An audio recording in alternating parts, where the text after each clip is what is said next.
ముఖ్యాంశాలు.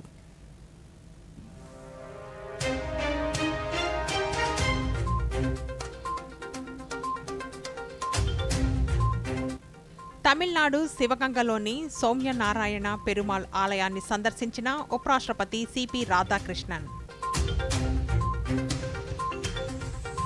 మీరట్లో మొట్టమొదటి నమో Bharat regional rapid transport వ్యవస్థను ప్రారంభించిన ప్రధాని.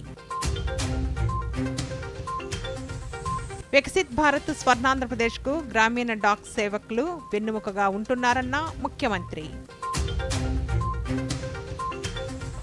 కశ్మీర్ మంచు పర్వతాల్లో కూడా గ్రామీణ డాక్ సేవకులు సేవలు అందిస్తున్నారన్న కేంద్ర మంత్రి జ్యోతిరాదిత్య సింధియా. అభిమానుల కోలాహలాల మధ్య నరేంద్ర మోదీ స్టేడియంలో భారత్ దక్షిణాఫ్రికా జట్ల మధ్య T20 ప్రపంచ కప్ సూపర్ 8 మ్యాచ్.